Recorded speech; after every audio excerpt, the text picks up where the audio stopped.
Today's video is sponsored by all of you, and thank you for watching and supporting this channel. And this recipe, which is a Jamaican style peppered steak, is part of the hashtag reggae food collaboration. So check out all the other YouTube cooks and they're gonna have a blast with this theme. Peppered steak actually is not as easy as it may seem to make. There's a lot of components and there's a ton of flavor, and there's a lot of different directions you can go to make a great dish. And I'm trying to do a more contemporary kind of version, and we're gonna make a homemade jerk seasoning. We'll have a great flank steak and peppers, onions, and I think it'll turn out really nice. What's really cool is doing my research, it actually has its origins in Chinese cooking. So with that, let's take a look at our jerk seasoning. So here we have really a ton of spices, and if you want, I can read you all of them, but instead I'll just talk and talk as I actually have text on the screen so you can see it, because it really is a lot and I don't want to bloat this video. And here are the rest of the ingredients, so check it all out. The full numbers will be on the website, linked down below by the way. And let's take a look at that steak. So here's our flank steak, and what you want to kind of keep in mind is that you cut perpendicular to all these lines that you're seeing. That is the best way to cut the steak to have the most tender experience. And basically that will help it to be super tender when it's cooking and help break down those tough muscle fibers. So here I've cut up the flank steak against the grain, and you can see what it looks like and how thick or thin, I should say, it should be.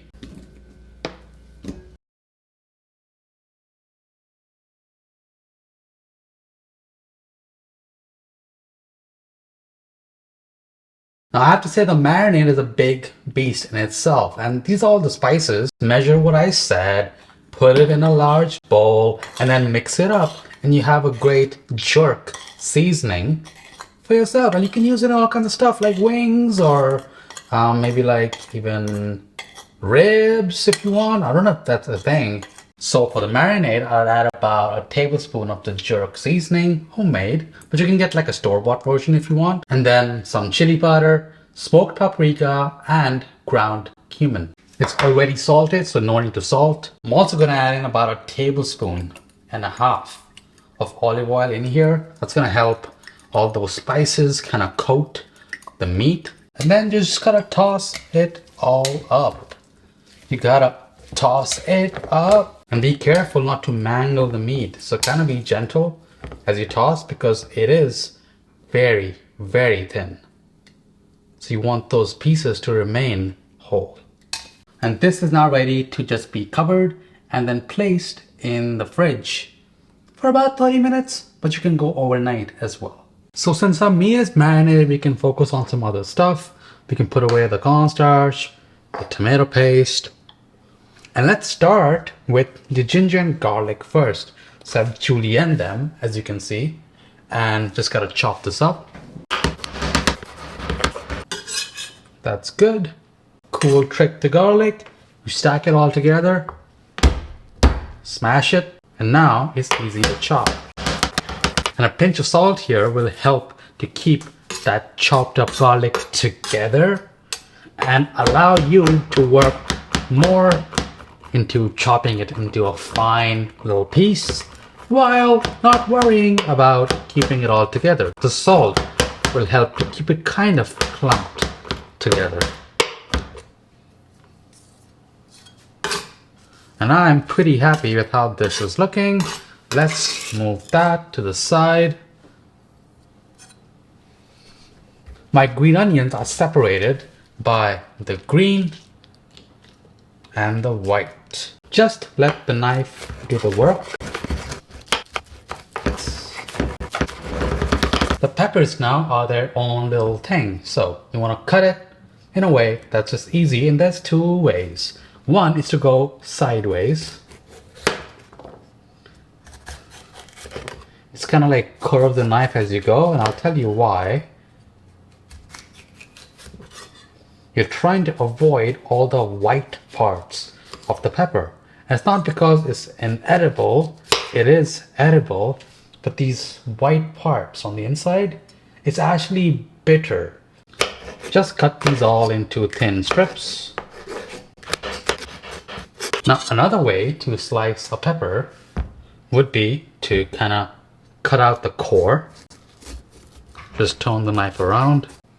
And now you can literally just pull the core out. Then cut it down the middle. Cut the bottom. Kind of roll it out. Carve out the white parts, which are bitter. Still edible, but bitter. And just like last time, just slice away.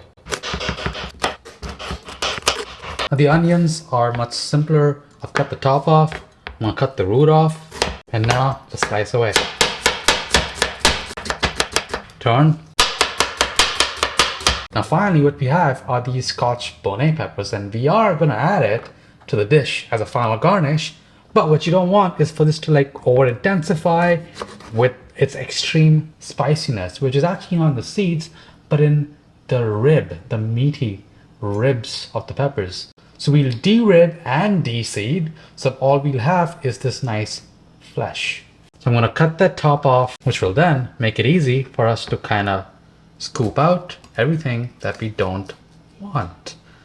Be sure as you do this that you don't scratch your eye or any other part of your body, because that will not be pleasant. I can assure you that. These can now be just thinly sliced. Let's also get that slurry prepared by adding in your cornstarch, and let's say about a half a cup of water. I'll add a bit first, then give that a good whisk.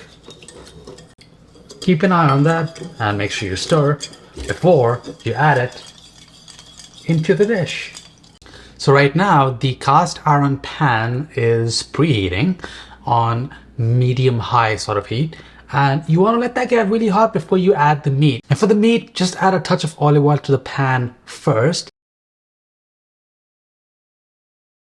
Add the meat, and you may want to add it one at a time, but I would suggest you actually just dump a bunch of it in because they are cut so thinly.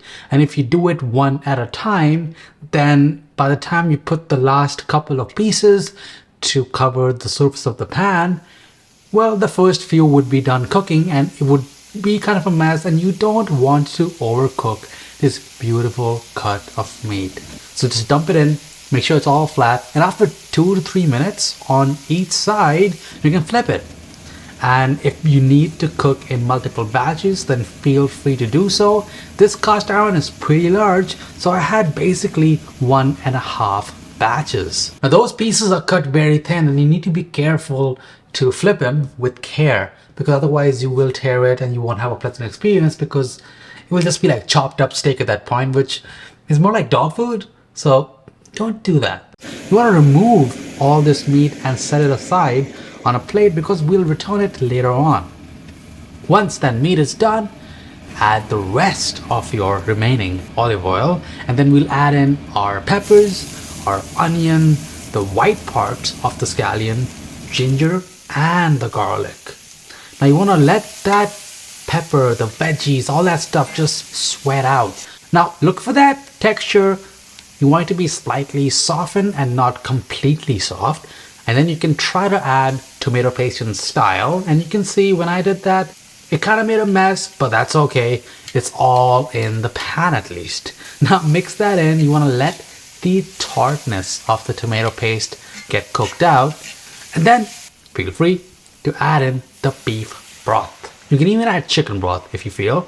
But the idea is now you stir and let this boil, and then lower the heat a little bit, let that simmer, let that get thickened, and just make sure you keep a close eye on that cornstarch slurry that we made earlier. Give it a quick mix.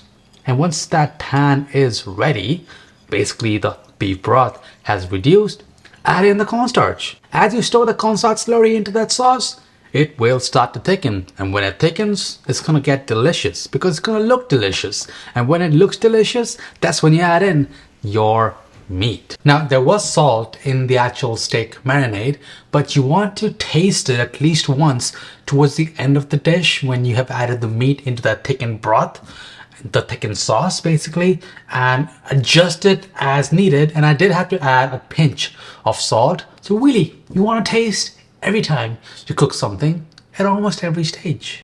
And just lower the heat now. There's nothing much to cook besides tossing and coating the beef, the meat, the tasty deliciousness with that sauce. And once you're done with that, here's the time to pretty it up by adding in the last of your veggies, which is the green parts of your scallions and your thinly sliced scotch bonnet. Now, I do not want you to add all three. Add a tiny bit, and if you really want more, add it to your plate. Now, this Jamaican goodness is actually just amazing, and I can't say enough good stuff about it, except that you try all the other Jamaican dishes for this collaboration.